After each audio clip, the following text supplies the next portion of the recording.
اللہ الرحمن الرحیم۔ السلام علیکم ورحمۃ اللہ وبرکاتہ۔ القمر ویڈیوز کے ربیع الاول اسپیشل ویڈیو سیریز میں خوش آمدید۔ ناظرین، ہماری آج کی اس ویڈیو کا عنوان ہے نبی کریم رؤوف الرحیم صلی اللہ علیہ وآلہ وسلم کی شادی مبارک کا تذکرہ۔ ناظرین، اگر آپ نے ابھی تک ہمارے چینل کو سبسکرائب نہیں کیا تو برائے مہربانی ہماری تمام آنے والی نئی ویڈیوز سے باخبر رہنے کے لیے، نوٹیفیکیشن حاصل کرنے کے لیے چینل کو سبسکرائب کر کے ساتھ میں لگے گھنٹی کے نشان کو پریس کر دیں۔ شکریہ۔ شروع کرتے ہیں آج کی ویڈیو۔ ایک دن رسالت مآب صلی اللہ علیہ وآلہ وسلم گھر میں آرام فرما رہے تھے کہ عالم خواب میں حضرت جبرائیل علیہ السلام سبز ریشمی پارچہ پر سیدہ عائشہ صدیقہ رضی اللہ تعالی عنہا کی تصویر لائے اور عرض کیا، یا رسول اللہ صلی اللہ علیہ وآلہ وسلم، یہ خاتون اس دنیا اور آخرت میں آپ کی زوجہ ہے۔ بیوی کا چہرہ دیکھنے کے بعد آپ صلی اللہ علیہ وآلہ وسلم نے خواب میں ہی ارشاد فرمایا، اگر یہ خواب اللہ تبارک و تعالیٰ کی طرف سے ہے تو ضرور پورا ہوگا اور اللہ تعالیٰ ایسی زوجہ ضرور عطا فرمائے گا۔ اور یہ خواب مسلسل 3 رات تک آتا رہا، اور یہ حضرت عائشہ صدیقہ رضی اللہ تعالیٰ عنہا کے لیے بہت بڑی منقبت ہے کہ حضور اکرم صلی اللہ علیہ وآلہ وسلم کو ان کے آنے سے پہلے ہی ان کے جمال پر انوار کا محب و مشتاق بنا دیا۔ ایک روز رسول کریم صلی اللہ علیہ وسلم گھر میں تشریف فرما رہے تھے کہ حضرت عثمان بن مظعون رضی اللہ تعالیٰ عنہ کی زوجہ حضرت خولہ بنت حکیم رضی اللہ تعالیٰ عنہ حاضر خدمت ہوئیں اور عرض گزار ہوئیں، یا رسول اللہ صلی اللہ علیہ وسلم، میرے ماں باپ آپ پر قربان، آپ دوسرا نکاح کر لیں۔ کس سے؟ حضرت صلی اللہ علیہ وسلم نے دریافت فرمایا، بیوہ اور کنواری دونوں طرح کے رشتے ہیں، جسے پسند فرمائیں۔ حضرت خولہ بنت حکیم رضی اللہ تعالیٰ عنہ نے عرض کیا، کون ہیں؟ بیوہ تو حضرت سودہ رضی اللہ تعالیٰ عنہ بنت زمعہ ہیں، اور کنواری آپ کے قریب ترین دوست اور عاشق زار حضرت ابوبکر صدیق رضی اللہ تعالیٰ عنہ کی صاحبزادی سیدہ عائشہ صدیقہ رضی اللہ تعالیٰ عنہ ہیں۔ حضرت خولہ زوجہ عثمان بن مظعون نے عرض کیا تو فرمایا، دونوں جگہ بات کرو۔ حضور اکرم صلی اللہ علیہ وآلہ وسلم سے اذن پانے کے بعد حضرت خولہ بنت حکیم رضی اللہ تعالیٰ عنہ سیدھی سیدنا حضرت ابوبکر صدیق رضی اللہ تعالیٰ عنہ کے در دولت پر پہنچی۔ اس وقت وہ گھر پر نہیں تھے۔ ان کی اہلیہ محترمہ حضرت سیدہ زینب ام رومان رضی اللہ تعالیٰ عنہ نے بڑی خندہ پیشانی سے انہیں بٹھایا تو حضرت خولہ رضی اللہ تعالیٰ عنہ نے کہا، بہن، میں عائشہ بیٹی رضی اللہ تعالیٰ عنہ کے لیے رسول اللہ صلی اللہ علیہ وسلم کا پیام لے کر آئی ہوں۔ عائشہ رضی اللہ تعالیٰ عنہ کے باپ کو آ لینے دو، ان سے بات کروں گی، پھر بتاؤں گی، کل آنا۔ حضرت زینب ام رومان رضی اللہ تعالیٰ عنہ نے کہا تو سیدہ خولہ بنت حکیم رضی اللہ عنہ اٹھ کر سیدہ سودہ رضی اللہ تعالیٰ عنہ کے والد زمعہ کے پاس آتی ہیں۔ وہ انہیں دیکھ کر کہتے ہیں، آؤ خولہ رضی اللہ تعالیٰ عنہ، بیٹھو، آپ کو آج کا دن مبارک ہو۔ وہ بولی، تمہارے لیے بھی خیر و برکت ہو، کیسے آئی ہو؟ زمعہ نے دریافت کیا، آپ کی بیٹی سودہ رضی اللہ تعالیٰ عنہ کے لیے پیام لائی ہوں۔ کس کا؟ سنیں گے تو خوش ہو جائیں گے، سیدہ خولہ رضی اللہ تعالیٰ عنہ نے جواب دیا۔ بتاؤ تو صحیح۔ زمعہ نے اپنی پوری توجہ اس کی طرف مبذول کر دی۔ اللہ کے محبوب ہادی برحق صلی اللہ علیہ وسلم کا لا ریب ذاتی اور خاندانی لحاظ سے آپ سے بہتر اور کوئی نہیں ہے، زمعہ نے خوشی کا اظہار کرتے ہوئے کہا۔ پھر کیا ارادہ ہے؟ سیدہ خولہ رضی اللہ تعالیٰ عنہ نے دریافت کیا۔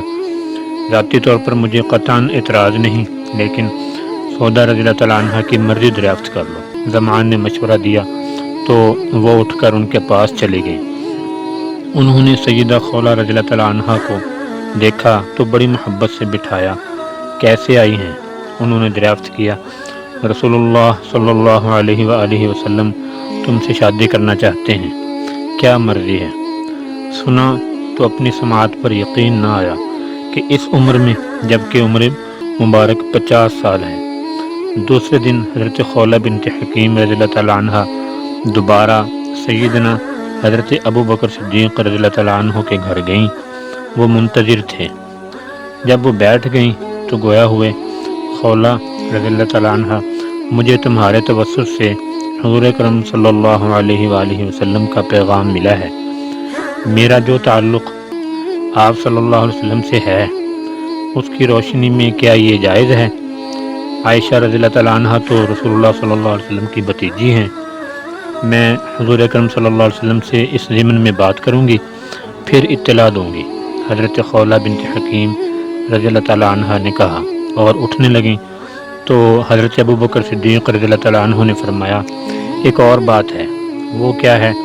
میں عائشہ رضی اللہ تعالیٰ عنہ کے لیے جبیر بن مطعم سے وعدہ کر چکا ہوں۔ وہ وعدہ خلافی ہوگی تا وقت کہ اس کی طرف سے کوئی جواب نہ ملے۔ حضرت ابو بکر صدیق رضی اللہ تعالیٰ عنہ نے بتایا تو وہ اٹھ کر چلی گئیں اور سیدھی حضرت صلی اللہ علیہ وآلہ وسلم کے کاشانہ اقدس پر پہنچی اور عرض کیا، یا رسول اللہ صلی اللہ علیہ وآلہ وسلم، سودا رضی اللہ تعالیٰ عنہ نے آپ کو اختیار دے دیا ہے کہ جو چاہیں اس کے حق میں فیصلہ صادر فرمائیں۔ پھر عرض کیا، میں آپ کے دوست اور جانثار کے ہاں بھی گئی تھی، کیا کہتا ہے حضور اکرم صلی اللہ علیہ وسلم؟ وہ کہتے ہیں کہ عائشہ رضی اللہ تعالیٰ عنہ تعلق کے لحاظ سے آپ کی بھتیجی لگتی ہے، کیا یہ رشتہ جائز ہوگا؟ سماعت فرمایا تو ارشاد کیا، ابو بکر رضی اللہ تعالیٰ عنہ، میرا صرف دینی بھائی ہے، نکاح جائز ہے۔ ایک بات انہوں نے یہ بھی بتائی تھی کہ عائشہ کے لیے انہوں نے جبیر بن مطعم سے وعدہ کر رکھا ہے۔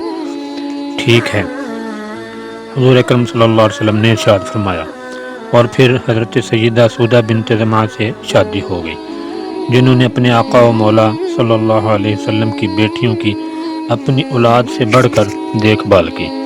چند دنوں کے بعد جبیر بن مطعم نے خود ہی سیدنا حضرت ابو بکر صدیق رضی اللہ تعالیٰ عنہ کی بیٹی سیدہ عائشہ صدیقہ رضی اللہ تعالیٰ عنہ سے شادی کرنے سے انکار کر دیا، اور وجہ یہ بتائی، میں نہیں چاہتا کہ عائشہ کے گھر میں آنے سے میرے گھر میں اسلام داخل ہو۔ اللہ تعالیٰ نے اپنے محبوب صلی اللہ علیہ وسلم کے راستے کی تمام رکاوٹیں دور کر دی تھیں۔ چنانچہ حضرت سیدنا ابو بکر صدیق رضی اللہ تعالیٰ عنہ نے سیدہ خولہ بنت حکیم رضی اللہ عنہ کو بلا بھیجا۔ جب وہ آئیں تو کہا، جبیر نے عائشہ رضی اللہ تعالیٰ عنہ سے شادی کرنے سے انکار کر دیا ہے، اب آپ جا کر حضرت صلی اللہ علیہ وسلم سے کہہ دیں کہ جب چاہیں عائشہ سے شادی کر لیں۔ مہر ادا ہو جانے کے بعد صحابیات کی ایک جماعت دلہن کے گھر پہنچی۔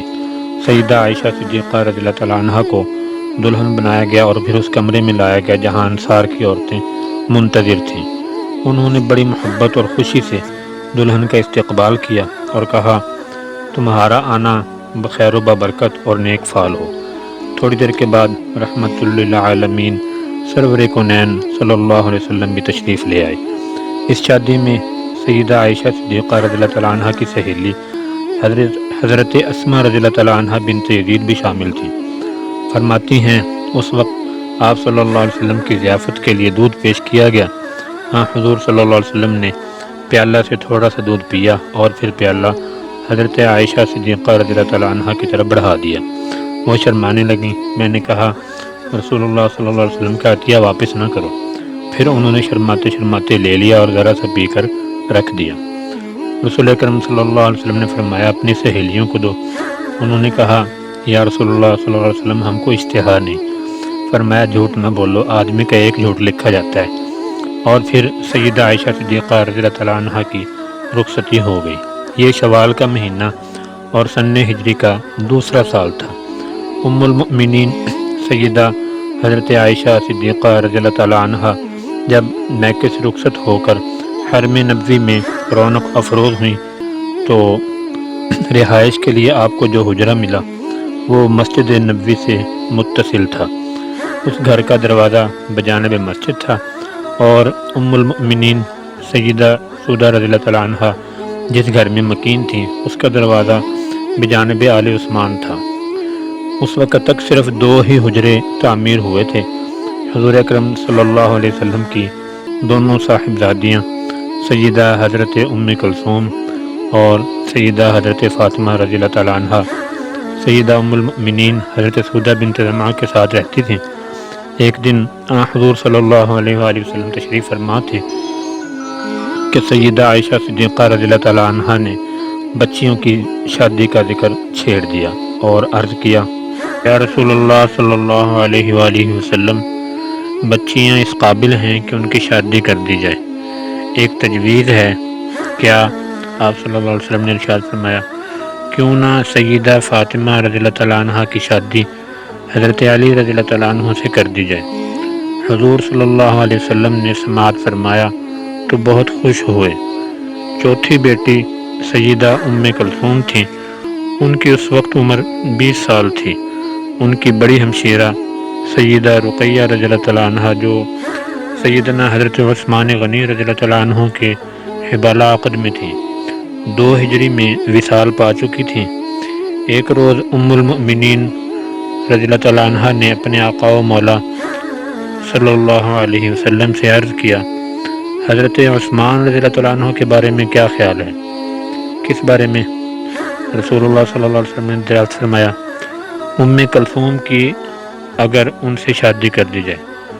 تجویز نہایت مناسب تھی، چنانچہ رشتہ طے پا گیا اور پھر وہ 3 ہجری میں رخصت ہو کر اپنے خاوند کے پاس تشریف لے گئی۔ حضرت ام المؤمنین سیدہ عائشہ صدیقہ رضی اللہ تعالیٰ عنہ نے ایسی بے مثال محبت اپنائیت کا ثبوت دیا کہ تاریخ سوتیلی اولاد کے ساتھ ایسا مثالی سلوک پیش کرنے سے قاصر ہے۔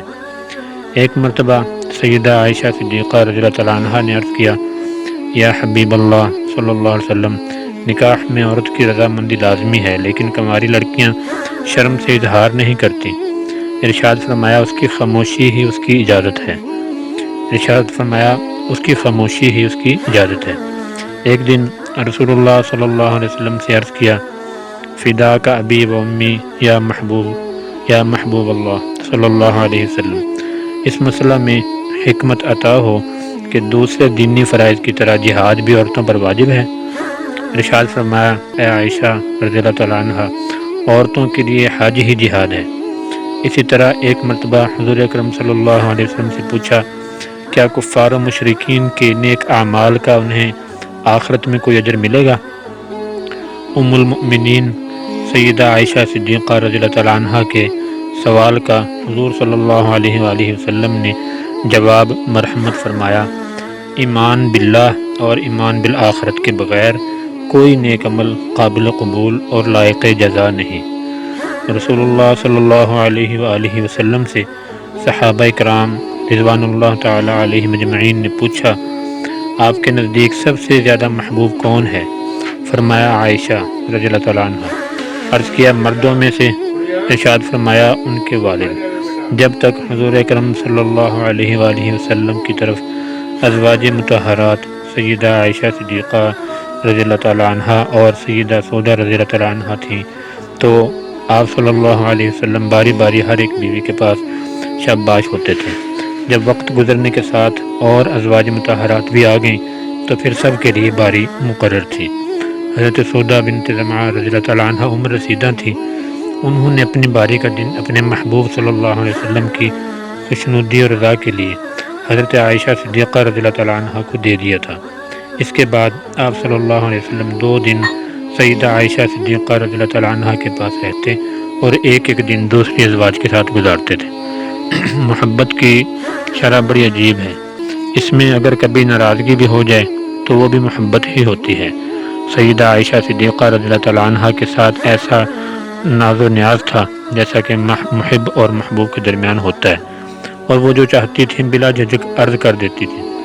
ایک دن حضور اکرم صلی اللہ علیہ وسلم سیدہ عائشہ صدیقہ رضی اللہ تعالیٰ عنہ کے حجرہ میں تھے اور باہم باتیں کر رہے تھے۔ رسول عربی صلی اللہ علیہ وسلم نے ارشاد فرمایا، اے عائشہ رضی اللہ تعالیٰ عنہ، میں جانتا ہوں کبھی مجھ سے خوش ہوتی ہو اور کبھی خفا ہو جاتی ہو۔ عرض کیا، یا محبوب اللہ، آپ کیسے جانتے ہیں؟ ارشاد فرمایا، جب تم خوش ہوتی ہو تو کہتی ہو لا ورب محمد، یعنی محمد صلی اللہ علیہ وسلم کے رب کی قسم، اور جب خفا ہوتی ہو تو کہتی ہو لا ورب ابراہیم، یعنی ابراہیم علیہ السلام کے رب کی قسم۔ یہ سن کر سیدہ عائشہ صدیقہ رضی اللہ تعالیٰ عنہ نے عرض کیا، یا رسول اللہ صلی اللہ علیہ وسلم، آپ نے بالکل صحیح فرمایا۔ اور پھر عرض کیا، میں نہیں چھوڑتی مگر صرف آپ کے اسم کو، لیکن آپ کی ذات گرامی اور آپ کی یاد میرے دل میں ہے اور میری جان آپ کی محبت میں مستغرق ہے، اس محبت میں کوئی تغیر نہیں ہوتا۔ ایک روایت میں ہے کہ حضرت ام المؤمنین سیدہ عائشہ صدیقہ رضی اللہ تعالیٰ عنہ نے عرض کیا، یا حبیب اللہ صلی اللہ علیہ وسلم، میرے لیے دعا فرمائیں کہ اللہ تعالیٰ مجھے جنت میں آپ صلی اللہ علیہ وسلم کی ازواج مطہرات میں سے رکھے۔ آپ صلی اللہ علیہ وسلم نے ارشاد فرمایا، اگر تم اس مرتبہ کو چاہتی ہو تو کل کے لیے کھانا بچا کے نہ رکھو، اور کسی کپڑے کو جب تک کہ اس میں پیوند لگ سکتا ہے بیکار نہ کرو۔ غزوہ بنی مستلق میں جاتے وقت سیدہ عائشہ صدیقہ رضی اللہ تعالیٰ عنہ نے اپنی بڑی بہن سیدہ حضرت اسماء بنت ابو بکر صدیق رضی اللہ عنہ سے ایک ہار لے کر زیب تن فرمایا تھا۔ واپسی پر ایک مختصر پڑاؤ کے دوران ہار کا دھاگا ٹوٹ گیا اور ہار کہیں گر گیا۔ حضور اکرم صلی اللہ علیہ وسلم نے یہاں قیام کو طویل کر دیا تاکہ گمشدہ ہار مل جائے۔ اس منزل میں پانی نہ تھا اور مجاہدین کے پاس بھی پانی نہیں تھا، اور نماز کا وقت فوت ہونے کے قریب تھا۔ بعض لوگوں نے سیدنا حضرت ابو بکر صدیق رضی اللہ تعالیٰ عنہ سے شکایت کی، یہ تکلیف ہار کی گمشدگی کی وجہ سے پہنچی ہے۔ یہ سن کر وہ اپنی بیٹی کے پاس آئے تو اس وقت حضور اکرم صلی اللہ علیہ وسلم ان کے آغوش میں سر اقدس رکھے محو استراحت تھے۔ سیدنا ابو بکر صدیق رضی اللہ تعالیٰ عنہ نے اپنی بیٹی پر غصے کا اظہار کیا اور ہاتھ سے ٹھوکا دیا، لیکن سیدہ عائشہ صدیقہ رضی اللہ تعالیٰ عنہ نے جنبش تک نہ کی۔ مبادہ محبوب وعلی شوہر اور اللہ تعالیٰ کے حبیب صلی اللہ علیہ وآلہ وسلم کی چشم مبارک خواب سے بیدار ہو جائے۔